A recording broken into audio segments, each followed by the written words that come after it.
सच भरी व्यथाएं हैं। एकाकी का संसार है, कुरूप का श्रृंगार है।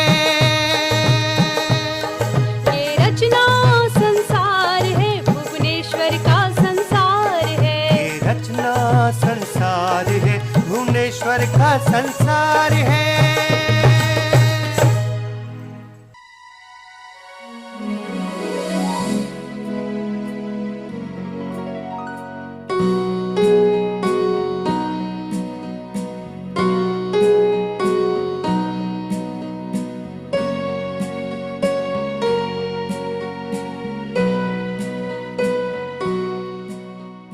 श्रोताओं नमस्कार।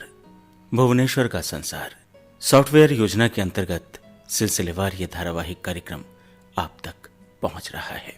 आज इस धारावाहिक की अंतिम कड़ी है।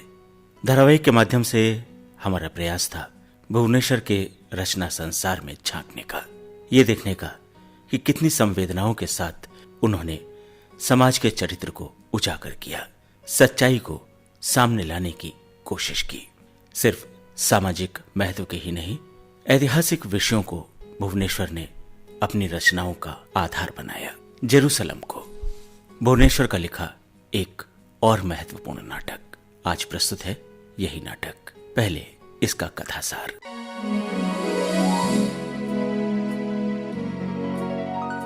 जेरूसलम को एकांकी संसार के 1948वें मवंतर में जन्मे यवन जेसु के जीवन की कुछ घटनाओं को आधार बनाकर लिखा गया है, जिसे ईश्वर और धर्म के विरुद्ध प्रचार करने के अपराध में सूली पर चढ़ा दिया गया।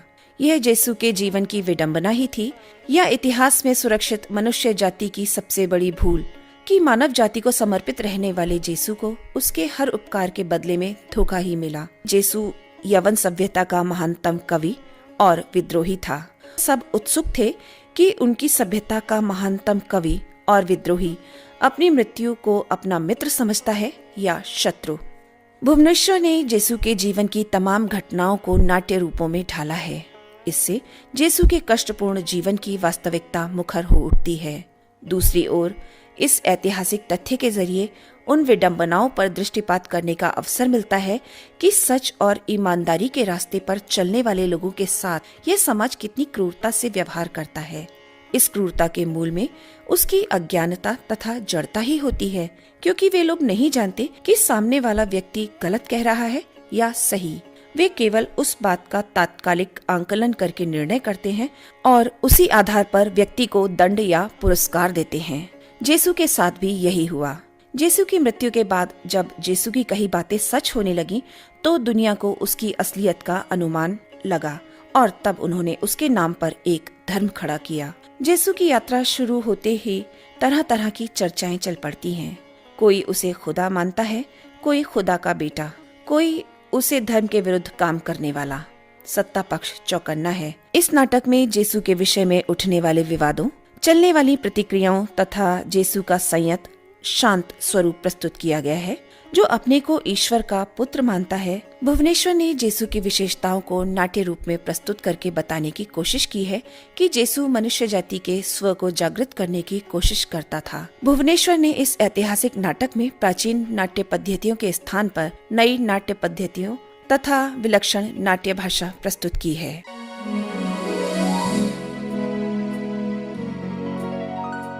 जेरूसलेम को। श्रोताओं, अभी आप इस नाटक की संक्षिप्त विषय वस्तु सुन रहे थे। आइए अब सुनते हैं यही नाटक। रेडियो नाट्य रूपांतरकार हैं डॉक्टर राजकुमार शर्मा।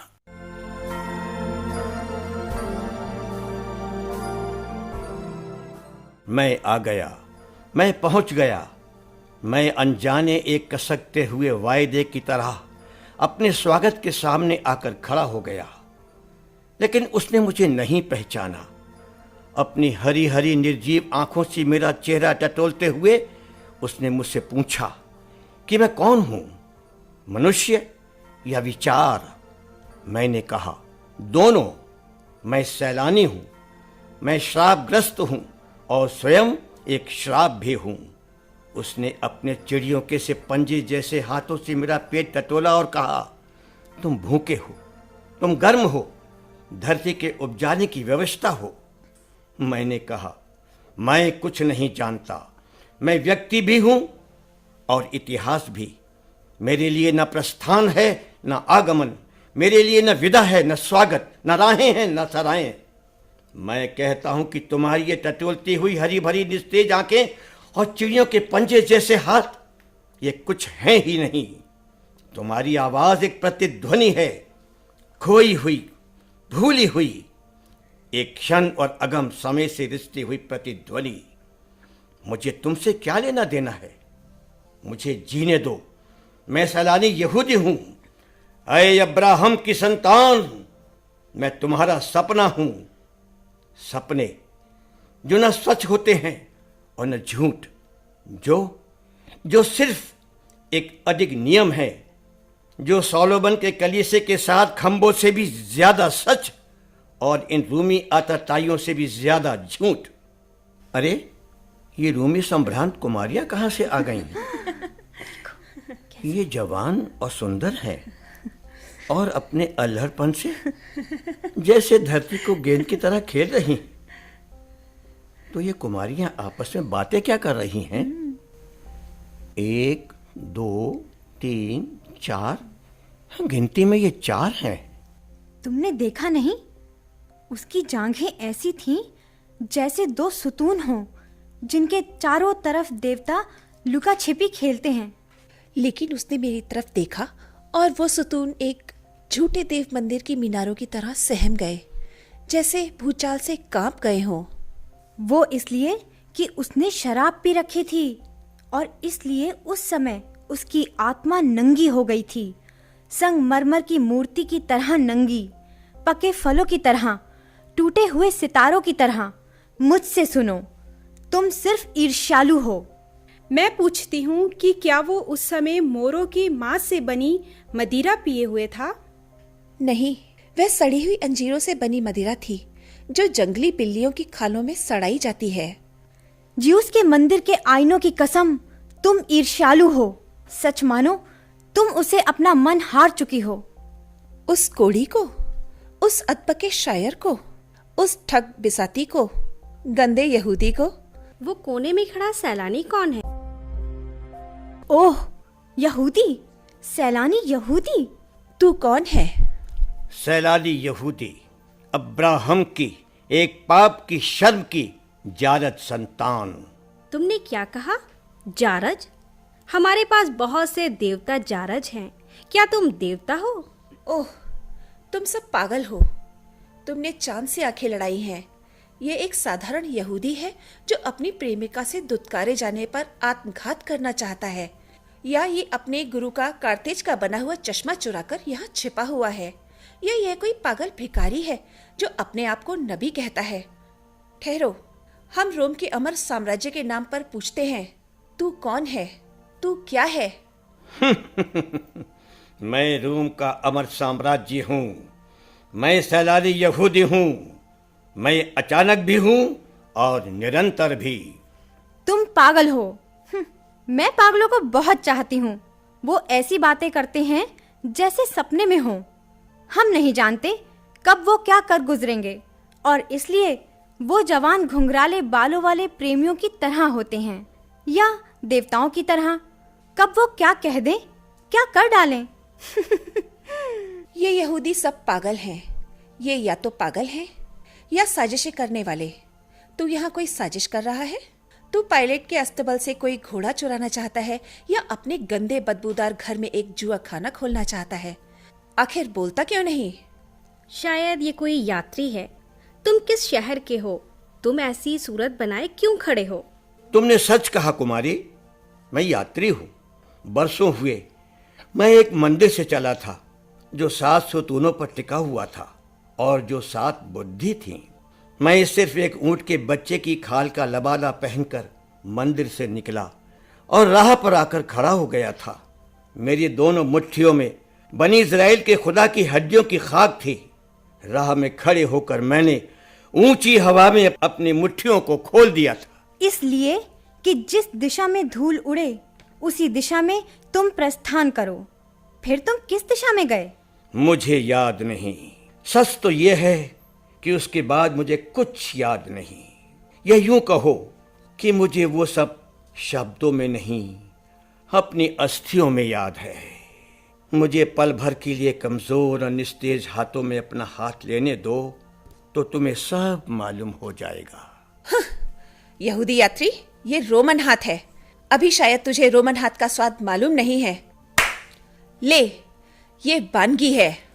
ओह, ये तो निस्वाद है। इस कोड़े का तो कोई असर नहीं हुआ। मैं ज्यों का तो खड़ा हूं। तुम्हें मालूम नहीं, मैं धरती का इकलौता पूत हूं। धरती के छुझाले भर से मेरी पीड़ा उसमें समा जाती है। सेब के दरख्त की तरह मैं फिर हरा भरा हो जाता हूं। कुछ भी हो जाए, अपना हक। रुको, हक? तुम मुझे जानते हो नहीं ना? हाँ, मैं यहूदी सैलानी हूं। तुम मुझे नहीं जानते। मेरा ना आदि है ना अंत। मैं श्राप हूं और खुद श्रापग्रस्त भी। लेकिन मैं अब्राहम की संतान हूं, मनुष्य की संतान हूं, खुदा की संतान हूं, इतिहास का पुत्र हूं, सृष्टि के भाग्य का इकलौता पुत्र हूं। मेरे रथ में 7 नखत जुड़े हुए हैं, जो 7 मगनीसियों की तरह एक नखत के जन्मोत्सव में शरीक होने के लिए न जाने किस अनजाए देश से यात्रा कर रहे हैं। वो ठीक इस समय भी यात्रा कर रहे हैं। इस घड़ी वो वादी सीरान से गुजर रहे हैं। उनका आखिरी ऊंट थक कर मर चुका है और उसके पैर और उसका मन चूर चूर हो चुके हैं। लेकिन वो लाल खून से रंगी हुई पहाड़ियों की अनगिनत तहें पार कर रहे हैं कि वो एक नखत के जन्मोत्सव में शरीक हो सकें, नवजात को पके हुए अन्न का उपहार दे सकें। जिसकी बालों को वज्र की तरह हाथों में थामे उन्होंने, इन मगीसियों ने हजारों ऐसी यात्राएं की हैं। मैं पहली कुमारी तुमसे पूछती हूँ, कहाँ होगा इस सितारे का जन्म? कहाँ होगा? हमारे रोम में देवताओं के जन्म उत्सव होते हैं, लेकिन वहां सितारे नहीं पैदा होते। कम से कम उनके जन्म पर हम उत्सव तो नहीं मनाते। मैं उस उत्सव में पके अंगूर के फर्श पर ऐसा नृत्य करूंगी जैसा सैलानी ने भी ना किया होगा, और जिसे देखकर हिरोदेस के चमकते हुए और गंभीर सीने में कटार खोप देगा। ऐसा होगा मेरा यानी चौथी कुमारी का नृत्य। हम लोग क्यों अपना वक्त जाया कर रहे हैं? यह यहूदी जरूर कोई जादूगर है जो मंदिरों और मेले में अपने शोभदे दिखाकर गंदे बेमसरफ यहूदी बच्चों को ठगता है। यहाँ से चल दो बस, कबल इसके कि मैं कोड़ों से इसका दम निकाल दूं। सुनो, शायद वो जो आ रहा है ये जवान शामी है। तुम खुद पूछ क्यों नहीं लेती? जरा सुनो, क्या तुम जवान शामी हो? हाँ, क्यों? मुझे किन सुंदर और अभिजात रमणियों से मिलने का अचानक सौभाग्य मिल गया है। क्या मैं इन आंखों से हेरोदेस की रोमन मित्रों को देख रहा हूं, जिनकी रोम से यहां तक लाने में सैकड़ों जानिसार नाविकों की जानें गई हैं? या आप में से हैं जो सबसे लंबी नागरिक है, पायलट की मित्र है और उसे अपनी ताजा कविताएं सुनाने के लिए इस बदनसीब देश आई है? हाँ, तो क्या खुदा जो बनी इसराइल का खुदा है, उसने इन पाजी यहूदियों से कहा कि बस न तू अपने नबियों का कान धर, न अपने विद्वानों और मर्मियों की बात सुन, न तू अपनी मोहनियों की ओर आंख उठाकर देख, न अपने स्वप्न को देखने वालों की कहावतें मान। आह बेबीलोन, प्रोसोपोलिस, आह आह। ए मीठे बोल बोलने वाले, तू कौन है? मैं शामी हूं, सुंदरी, और हेरोद के शामी अंगरक्षकों का सरदार हूं। मैं उसी के देशवासियों की कुत्सित साजिशों से रक्षा करता हूं और हर वक्त अपने सीने में उस राजकमल की पंखुड़ी लिए फिरता हूं जिसे अपने बालों में खोसकर राजकुमारी सलोमी हेरोद के हुक्म से मेरी और दूसरे शामी अंगरक्षकों की ढालों के नीचे कुचल दी गई। तुमने मेरी आंखें नहीं देखी? वो कितनी बूढ़ी और बेरस हैं। तुम उस यहूदी की तरह हो, वो जो उस कोने में खड़ा है। हो सकता है कि वो भी सलोमी का प्रेमी हो। हाँ, ये राह यहूदियों से भी खाली होनी चाहिए। इधर लाइता एसलिया की सवारी निकलेगी जो मूर्तों के बाजार को जा रही हैं। मुझे माफ करो, मुझे अपना फर्ज पूरा करने से ज्यादा खुशी किसी और बात में नहीं होती। अरे ये तो ढेर हो गया, मर गया। हाय हाय, अब मैं क्या करूं? या जेरूसलम, या ज़ेबुलतूर, लाइता एसलिया अपने महल से चल दी हैं। वो मूर्तों के बाजार में जा रही हैं। अपनी राह में वो एक मरे हुए यहूदी को देखकर अपने पके अंगूरों जैसे होठों को काट लेंगी। काश वो बदबख्त नासरी यहां होता जो यहूदी मुर्दे जिंदा करता फिरता है। काश वो यहां होता और इसे इतनी ही देर को जिंदा कर देता कि यहां से ये उठकर चल देता। क्यों ना मैं उसे यहां टिका दूं, इस सलीब के सहारे। लाइता एसलिया अगर पूछेगी तो मैं अपनी नजरें झुका लूंगा। कहूंगा, लाइता, दुनिया की साम्राज्ञी और रोम की नागरिक, ये मैंने तेरे एक अदना मनोरंजन के लिए किया है। मैं शामी हूं और हिरोद के शामी अंगरक्षकों का सरदार हूं। मैंने ही राजकुमारी सलोमी को हिरोद की कंजी और मक्कार आंखों के इशारे पर अपनी ढालों से कुचलकर मार डाला। मैं जो उसकी एक एक अदा पर अपनी जान निसार करता था। काश वो सिर फिरा नासरी यहां होता जो यहूदी मुर्दे जिलाता है। वो सलोमी को फिर जिंदा कर देता। काश, या अजह या अजहुद। अरे कोई है? मैं पूछता हूं, कोई है कोई जो इस सैलानी को, यहूदी को, लाश को उठाने में मेरी मदद करे? अरे ये तो काफी भारी है। सबसे पहले इसकी लाश से चिथड़े हटाता हूं और अब इसे उठाकर सलीब के सहारे, रे लो, सलीब के सहारे से टिकाकर खड़ा करने में कामयाब हो गया। और अब ये सचमुच एक विभत्स और अनोखी सजावट मालूम होती है। अच्छा हुआ ये काम समय रहते हो गया। लगता है रोमन सिपाही दाखिल हो रहे हैं। हम यहाँ पर अकेले चार हैं, बेहद थक चुके हैं। हम सब यहूदी हैं। हम सब अब कब तक उसका इंतज़ार करें? थोड़ी देर में रात हो जाएगी और मेरी बीबी अकेली डरती है। क्यों? क्योंकि वो रोमन सिपाहियों की वर्दी पर जान देती है। वो अपने गले में हमेशा रोमन सैंडल का एक तस्मा पहने रहती है। क्या वो समरिया की है? नहीं, वो कनान की है। उसके बाप और भाई को रोम के सिपाहियों ने मार डाला था। कहती है कि मारने के बाद उन्होंने जादू से उनकी लाशों को संगमरमर की 2 मूर्तियों में बदल दिया जो गलील के मंदिर के द्वार पर खड़े हैं और जिनके पत्थर के बालों में अबाबिलों ने अपने घोंसले बनाए हैं। और फिर मैं उन्हें भूमंडल के सारे देशों में बिखरा दूंगा कि उनका दर्द उपजाऊ और चोर धरती के रग रग में मारा मारा फिरे और कहीं ठिकाना ना पाए। उनकी गंभीरतम पीड़ा एक कहावत, एक बहाना बन जाए। तुम्हें धर्म पुस्तक इस समय न पढ़नी चाहिए। लाइसा एसिलिया मूर्तियों के बाजार से अब वापस आ रही होगी और राजपुरोहित अगर सुन लेंगे तो हमें यीशु नासरी का साथी समझेंगे। क्या हुआ? मैं उसका साथी हूं। क्यों? क्योंकि उसकी आंखें भोली और चमकदार हैं और हिरोद की तरह चालाकी और डर से भरी हुई नहीं। लेकिन वो रोमन सिपाहियों से डरता है। वो कहता है कि उसका पिता स्वर्ग से उसकी रक्षा कर रहा है। ठीक है, हमारा सबका पिता वहाँ स्वर्ग में है। नहीं, मेरा पिता बुद्ध के कब्रिस्तान में सो रहा है। उसकी प्रेमिका से मैंने विवाह कर लिया है और वो मेरे बच्चे की माँ है। वो यीशु नासरी सेबेत के दिन काम करने को कहता है।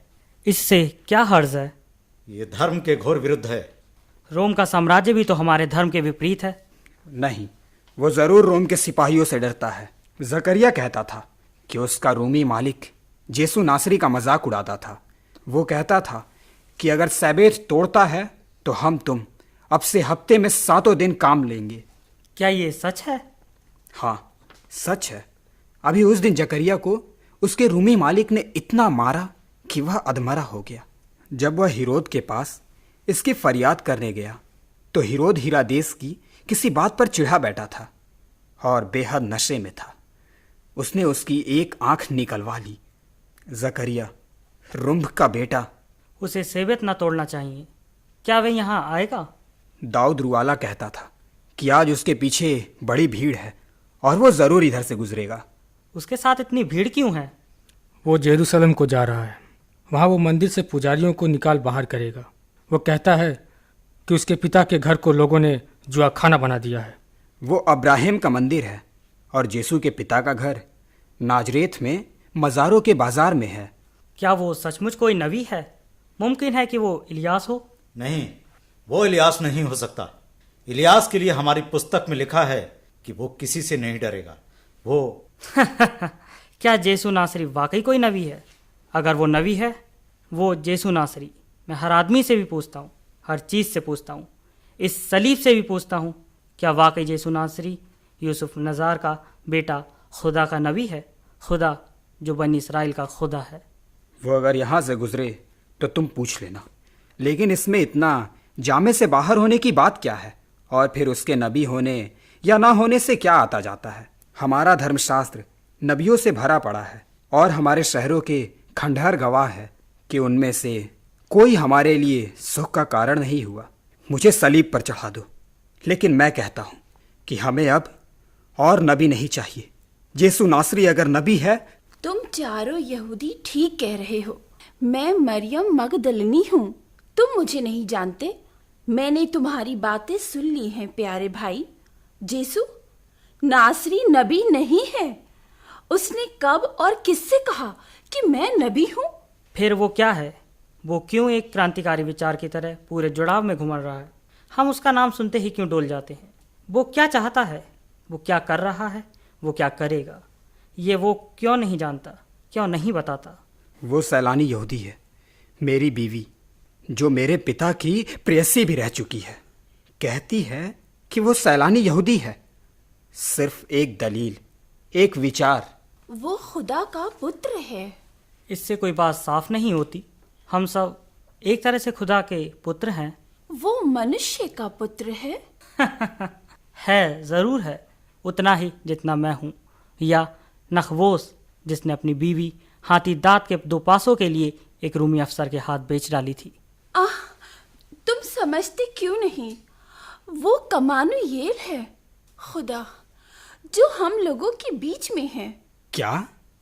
हाँ, तुम अगर उस रात को देखते जब वो मेरे बाग में आया, उसकी आंखें बुझे हुए नख्तों की तरह गंभीर थी और वो धीरे धीरे चल रहा था जैसे वो धरती का दूल्हा हो।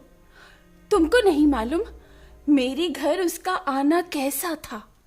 मैंने उसे देखा और मैंने मशालें बुझवा दी। मैंने अपने नौकरों से कहा कि शराब के खुम खाली कर दो और इन प्रेम के मारे राजपुत्रों, इन निडर और निर्दय अफसरों, इन देश विदेश मारे मारे फिरने वाले व्यापारियों, इन लोलुप पुजारियों, इन कवियों और इन दार्शनिकों सबको निकाल दो। लेकिन उसके आते ही वो सब खुद ब खुद बुझ से गए, जैसे सूरज के निकलने पर नन्ही मोमबत्तियां मर जाती हैं। मैं उसी क्षण समझ गई कि वो खुदा का इकलौता बेटा है, इमानुएल। तेरे कोई अपना पुत्र है? अरे एबल, सुनो तो एबल। हाँ, बोलो, कहाँ है वे सदूकी जो पहाड़ी चूहे खाते हैं? मैं एबल तुम लोगों से पूछ रहा हूं, बोलते क्यों नहीं? ये सदूकी जो हारिल को, चाहे उसकी आंतों में पूरी सुई ही क्यों ना निकले, खा लेते हैं। मैं पूछता हूं, क्या हम अब्राहम की संतान नहीं हैं? क्या हम खतना नहीं कराते? क्या हम लोगों ने दुख नहीं उठाए? तो फिर ये लोग आखिर हमें नीचा क्यों समझते हैं? रास्ता कर दो, रास्ता कर दो, वो आ रहा है, उसके लिए राह करो। यीशु, क्या मैंने तेरे धूल और घावों से भरे पैर नहीं देखे हैं? क्या मैंने उन्हें अपने बालों से नहीं सहलाया? क्या मैंने उन पर अपने शीतल कपोल रखकर तेरी आत्मा का अनहद नहीं सुना है? वो सब डहा से जले जा रहे थे।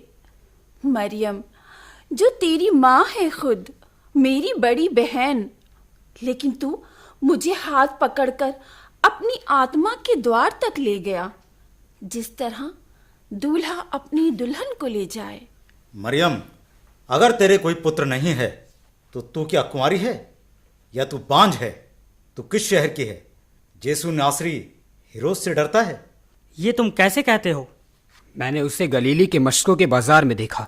वो अपने घुटनों तक लाल लाल रंग का मखमल का लबादा पहने था, और उसके साथ एजाकिया का पुत्र और तेमा का पुत्र नखपीस उसके साथ था। और जब उसके पास बड़ी भीड़ इकट्ठा हो गई और वो एक मश्क पर बैठा था और बेहद थका हुआ था, तब एक रोमन सिपाही उसके पास आया। उसने पुकारा, रब्बी, रब्बी। उसने उसे रब्बी कहकर पुकारा? सचमुच। और वो मश्क पर वैसे ही बैठा रहा और कुछ न बोला। जब उसने फिर पुकारा तो वो जैसे चौंक पड़ा। मेरी बीवी कहती है वो डर गया। उसने कहा कि मुझे रब्बी कहकर मत पुकार। उसने कहा कि हमारी भाषा में रब्बी का अर्थ है पिता, और मैं पिता नहीं पुत्र हूं। मेरा पिता वहां स्वर्ग में है। यीशु नासरी, अपने वायदे पूरे कर जो तूने हम सब से किए हैं। इस मरियम को इसके घर वापस भेज दे। अब्राहम की संतान, तू अपने वो वादे मत भुला जो तूने अपने आप से किए हैं। तेरा नाम क्या है? बेंजमिल दिदानी। बेंजमिल दिदानी, मैं तुझसे कहता हूं, मेरी सुन। अपने सब वादे को जो तूने अपने आप से किए हैं उनके पूरे होने की घड़ी आ गई है। लेकिन तू सवेद तोड़ता है। तू ये नहीं सोचता कि अगर तू ऐसा करेगा तो रूमी, सदूकी और फरीसी हमसे हफ्तों में 7 दिन काम लेंगे। मैं चाहता हूं कि तू अपने लिए काम कर, ना रूमियों के लिए, ना सदूकियों के लिए, ना फरीसियों के लिए। वो तुझको सैबत के दिन काम करने को कहेंगे तो तू कहे, नहीं, ये मेरा और मेरे खुदा का काम है, और मेरा हर काम ऐसा ही है। तेरा नाम क्या है? बिन रूफस। बिन रूफस, तेरा हर दिन सैबत है, और तेरा हर काम अपने लिए और अपने खुदा के लिए है, न रोमियों के लिए, न फरीसियों के लिए, और न सदूकियों के लिए। और हम सब चले जहां यीशु अपने पिता को पवित्र करेगा। यीशु, मैं भूखा हूं और मेरी आत्मा धीरे धीरे घुली जा रही है। हम भूखे हैं, हमारे पैर अब नहीं उठते। मरियम, वो जरूर भूखे हैं। भूखे पेट सचमुच वो जेरूसलम किस तरह पहुंच सकते हैं? लेकिन हमें पहुंचना जरूर है। यीशु उनसे चलने के लिए कहे। लेकिन वो भूखे जो हैं और मैं खुद भूखा हूं। मालिक, तेरे खाने को मेरे पास है 5 रोटी और 3 मछलियां, बिल्कुल कोशर, शुद्ध। आगे बढ़, मैं एक मुआवजा कर रहा हूं। मरियम, अपनी रोटियां और मछलियां ला, मैं इन्हीं में सबको भर पेट खिलाऊंगा। यीशु, तू क्या ये सचमुच करेगा? सिर्फ 5 रोटियां और 3 मछलियां? हाँ, सचमुच 5 रोटियां और तुम कितने? अनगिनत 1000, 2, 3, 4, 5, अनगिनत। मैं तुम्हारी भूख शांत कर दूंगा। मेरी ओर देखो, ये लो, गई तुम्हारी पोटली। अरे यीशु, तूने तो खाने की पोटली सलीब की ओर फेंक दी है। हाँ मरियम, क्योंकि हमें वाकई तुरंत चल देना चाहिए, कब्ल इसके कि रोशनी चुक जाए और वो घड़ी निकल जाए जब भाग्य बनी इज़राइल से अपना फैसला करने आएगा। हाँ यीशु, हमें तुरंत चलना चाहिए, भले ही हमारे बच्चे और औरतें हम सब संगीनों से छेड़कर मार डाले जाएं। संसार के 1948वें भुवांतर में एक यवन जेसु नाम का हुआ, जिसे ईश्वर और उसके धर्म के विरुद्ध प्रचार करने के अपराध में सूली पर चढ़ा दिया गया। जिस अंधी को उसने आंखें दीं, उसने राज्य के सिपाहियों को बताया कि वो किस पहाड़ की खो में छिपा है, और जिस मुर्दे को उसने जीवन दान किया था, उसने हाकिम के सामने आंचल पसार कर उसकी मौत मांगी। जिस मृत्यु के रेगिस्तान में उसने प्रेम की खेती कर दिखाई थी, उसने एक चुंबन के बदले में उसे बेच दिया। जिस रात को वो काल कोठरी में बंद था, एक बड़ी भीड़ बाहर जमा थी। मछुआरे, भटियारे, प्रेम के मारे राजपुत्र, घुंघराले बालों वाले यवन पुजारी मशाले लिए बाहर खड़े थे। वो चावलों की बनी मदिरा पी रहे थे और जोर जोर से अपनी प्रेमिकाओं का नाम लेकर प्रेम में उफनती कविताएं पढ़ रहे थे।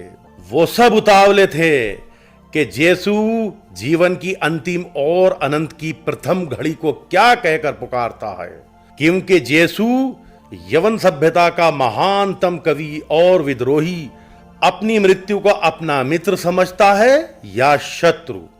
वो सब ये जानने के लिए बेहद उत्सुक थे।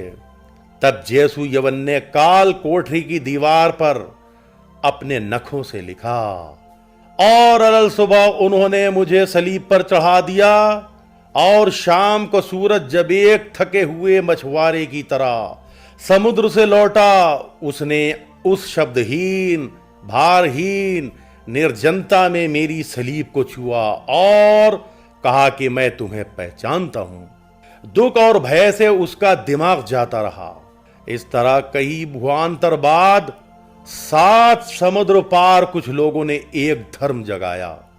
वो हर साल एक आदमी को उसी तरह काल कोठरी में बंद कर देते और सुबह सलीब पर चढ़ा देते। वो उसी तरह मशाले लेकर चावल से बनी मदिरा पीते और अपनी प्रेमिकाओं का नाम ले लेकर प्रेम में उफनती हुई कविताएं पढ़ते। वो पकी हुई फसलों में आग लगा देते, नगरों को रौंद डालते और मंदिरों को बारूद से उड़ा देते कि बलि का मनुष्य कुछ लिखे। किसी साल तो वो कुछ न लिखता, कभी कोई बड़ी अदना सी बात। एक साल एक ने लिखा, मैं अपने चारों ओर लाल रंग की मखमल देखना चाहता हूं। दूसरे ने लिखा, मैं बड़ा प्यासा हूं, मैं 7 समुद्र का जल चुल्लुमों में पी सकता हूं। और अभी इस साल बलि के जेसु ने लिखा कि सारा शहर तो यहां जमा है, कहीं मेरे घर में चोर ना घुसे हों।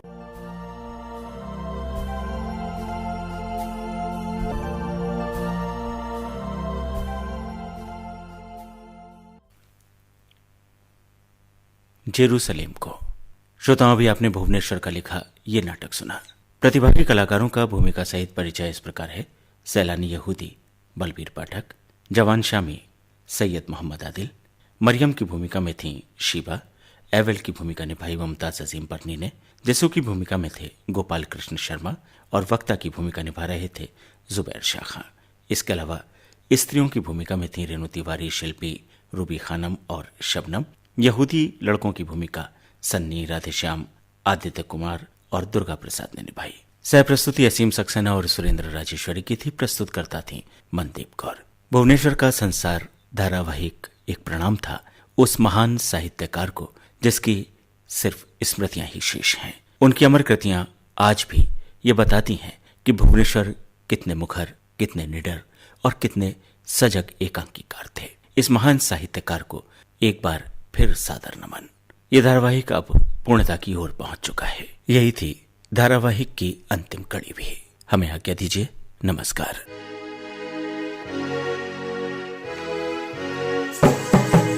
जीवन की कथाएं हैं, सच भरी व्यथाएं हैं। एकाकी का संसार है, कुरूप का श्रृंगार है।